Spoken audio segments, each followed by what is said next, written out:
Stellar mass black holes. The most common black holes are stellar mass black holes. They form when a massive star runs out of fuel. The star cannot support its own weight. Its core collapses in a fraction of a second. A supernova follows, tearing through space.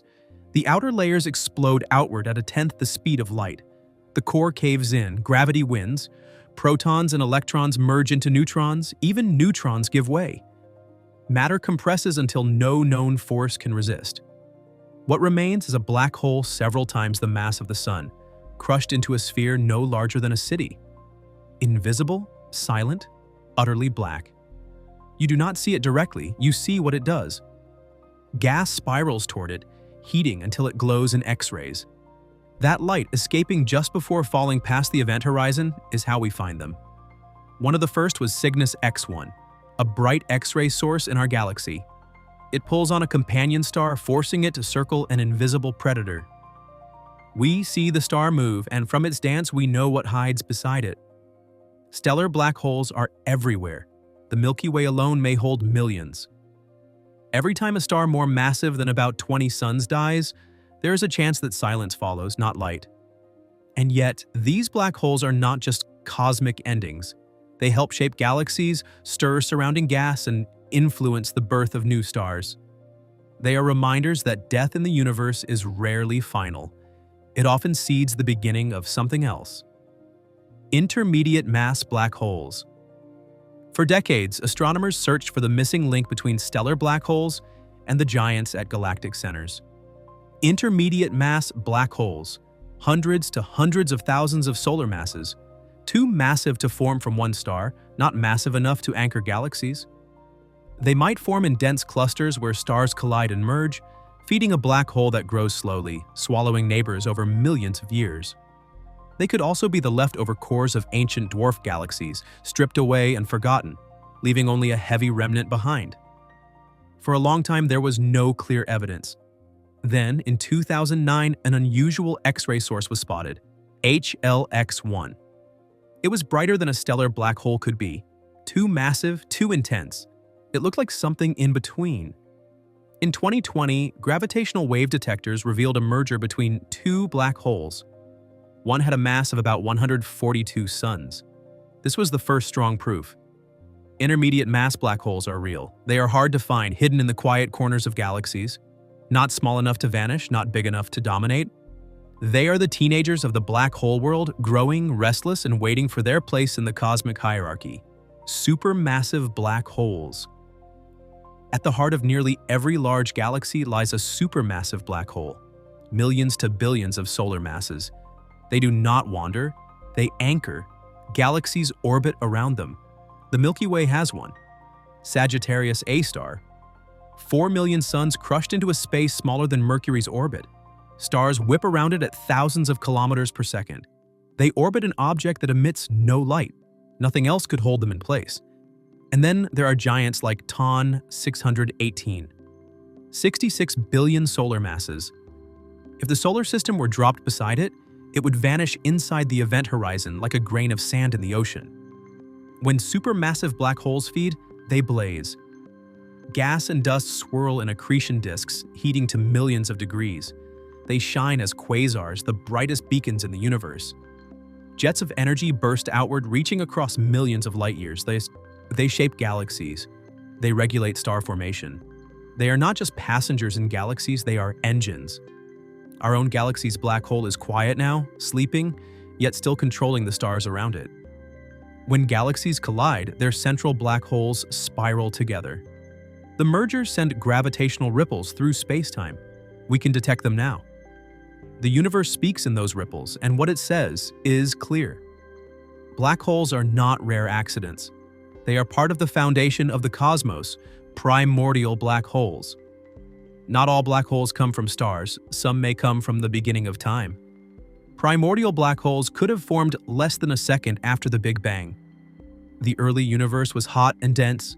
Tiny fluctuations in density could have collapsed under their own gravity. If those regions were dense enough, they became black holes instantly. They could be as small as an atom, with the mass of a mountain. Invisible, almost undetectable. They might still be here, drifting through galaxies, passing through stars, even through Earth without leaving a trace. Some scientists think they could account for dark matter.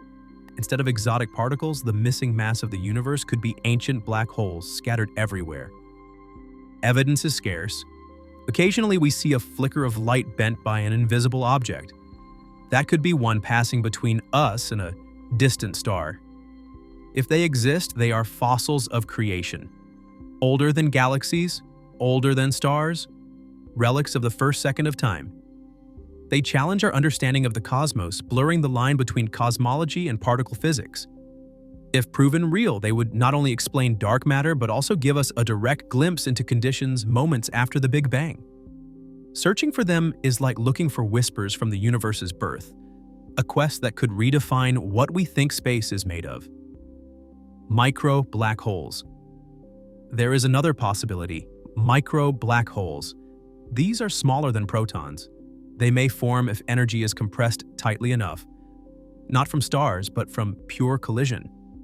This idea rose to attention when the Large Hadron Collider was built.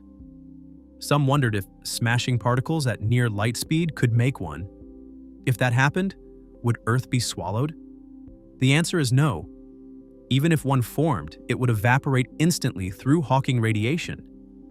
Tiny black holes lose mass quickly. They vanish in less than a fraction of a second. Stephen Hawking proposed this evaporation decades ago.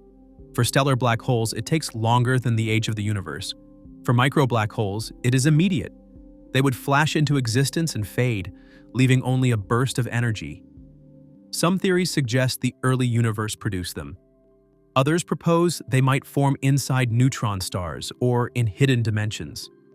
If string theory is right, gravity may be stronger at very small scales, strong enough to collapse energy into black holes smaller than atoms. Detecting one would not just confirm their existence, it might confirm new dimensions of reality. By the way, if you find these journeys into the extreme universe as fascinating as I do, take a moment to like this video, share it with a friend, and subscribe. It helps us keep exploring these questions together. Exotic black holes. Some black holes are not defined by what we have seen, but by what equations allow. These are exotic black holes. A Kerr black hole spins. Rotation drags space-time with it, twisting reality around the event horizon. This creates an ergosphere, a region where nothing can remain still. Within it, energy can be extracted. Drop matter in carefully, and part of its energy can be pulled back out. A black hole as a battery, not just a sink. In principle, an advanced civilization might harness such power, feeding matter in and reclaiming energy without ever touching the singularity itself. Reissner-Nordstrom black holes carry electric charge. They would have multiple horizons, layers of no return. Unlikely in nature, possible in theory. Some physicists argue that charged black holes could shed their charge quickly, yet their mathematics is essential for understanding how gravity and electromagnetism interact in extreme environments. Even stranger are wormholes. Some solutions to Einstein's equations allow black holes to connect two regions of spacetime. A tunnel, a bridge, a shortcut. Fall into one side, emerge somewhere else. Science fiction imagines them as gateways between galaxies or even eras of time. No evidence exists, yet mathematics permits it. White holes are another speculation, the opposite of black holes. Nothing can enter, everything must escape. They may be the other side of a black hole or the final stage of evaporation, or they may be pure mathematics never realized in reality. Even if they do not exist, they remind us that equations can be more generous than the universe itself.